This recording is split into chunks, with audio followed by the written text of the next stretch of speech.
My name is Christian and I'm working for Fullstack Energy. In this video, we will be talking about another method, which is status notification, and that's a method in OCPP protocol version 1.6. So we have our simulator open here. I can connect to the central system, and I have prepared in my simulator, I have status notification here. And there's a different statuses that we can send over from charge station to our central system. So basically the status notification is a way to tell the state of our charger.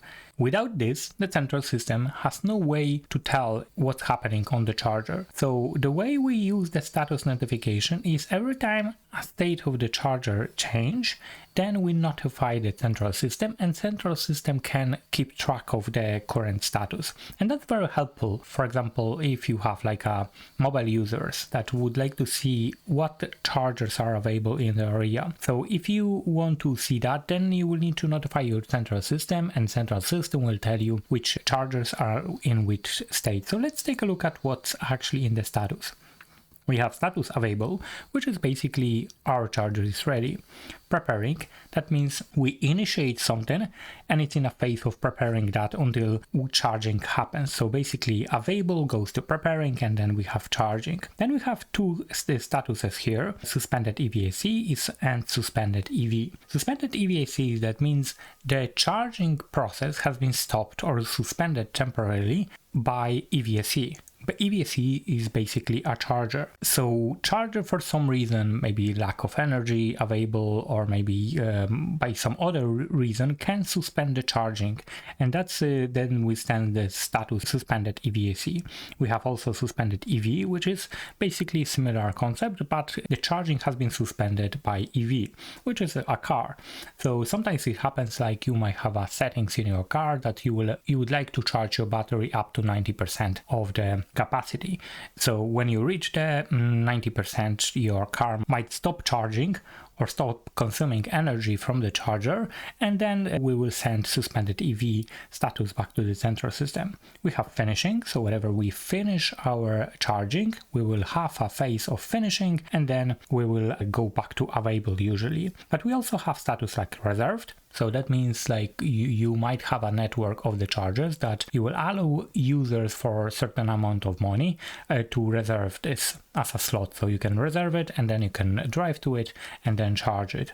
And then we will have unavailable. That means like the charger is not available for charging, and that's very useful for the mobile apps whenever we would like to see that in the network of the chargers. And then we have halted, and that's when you record some faults in the system. So basically this is what we have available, and every time we have a charger, then we send a when we have a different state on the charger, then we should send a status notification. So let's go back for a second here into our central system. This is charge complete. I've used that in a previous video as well. What we have here is we have status connected, but this status connected refers to this charge point, which is our charger. But the status notification works with a connector. So basically one charge point might have multiple connectors. So usually that's two, but sometimes you have one, sometimes you have more than two. But in my simulator, I have two. Status notification always require a connector. That means you can set a different statuses for different connectors. At the moment I have one connector here. This is this number represents a connector, and I can send status notification available. So if I will send this here, you see this is my request and this is my confirmation from the central system. We'll be talking that in a second. But part of this is connector ID is 1. So basically what I've done here is I send the status notification available for connector 1. So going back to my central system, I can expand this, and you can see the connector A, which is basically the first connector here, is available because this is what I've sent. If I will go here and I will have preparing, for example, and send another notification, and you can see here status notification is preparing, the status is preparing. I can go here and you see this is preparing. So at the moment I can see here in the connectors, the first connector is preparing and the status change. This is still connected, so the status here represent the charge point, this to represent a specific connector. So if I will go here and I can send two statuses here. I can say maybe both of them are charging, and I can have this both messages sent separately. So first one will be connector 1, and then we'll have connector ID 2, and we'll be sending status charging. I can do it also separately to send it over, and then my central system will recognize I have another connector here, and I have A and B, and both of them are charging at the moment here, and this is still connected. Let's take a look at the documentation. So if we go to table of contents and we find status notification, we have status notification here.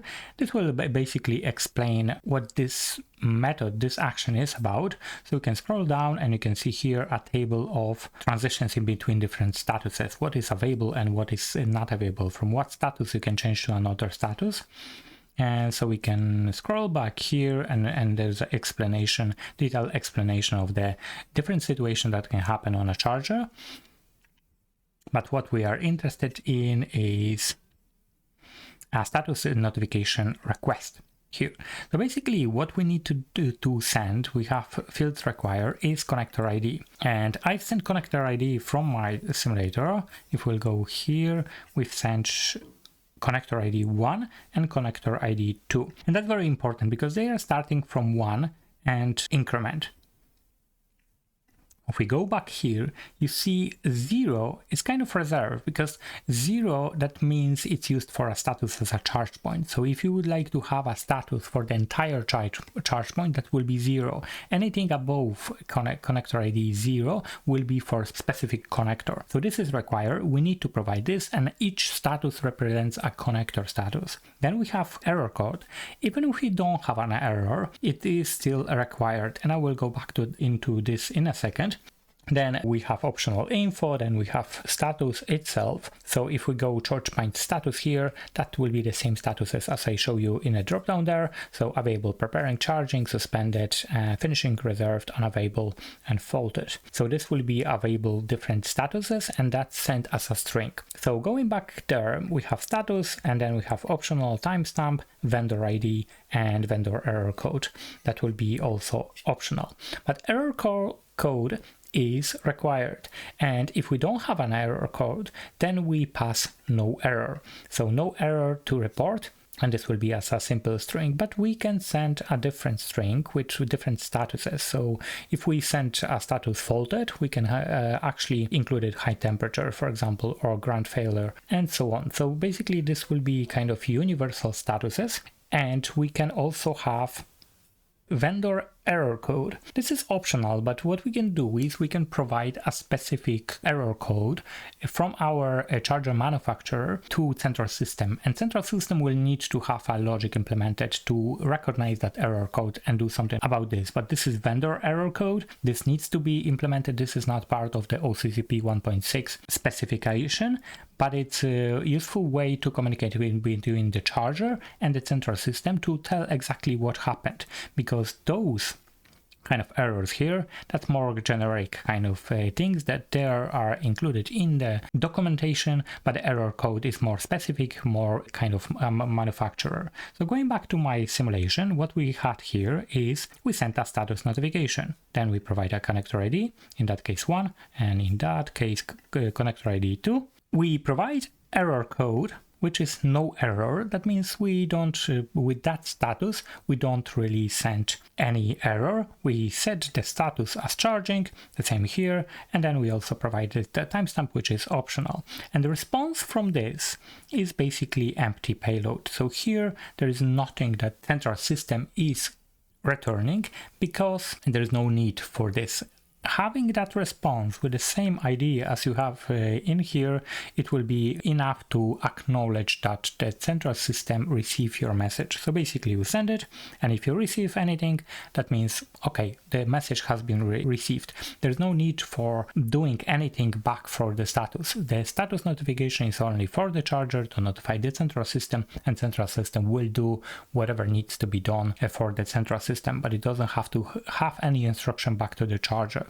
So this is how we use status notification. There are a bunch of them here, and they all have their own reason for being sent from the charger. And as I said, status notification comes with connectors, and each status will be for specific connector. If you don't provide it, it will be 0. That means the central system will recognize that status notification as a status for the charge point, not for the specific connector. If you have any questions, please let me know in the comments. Thank you.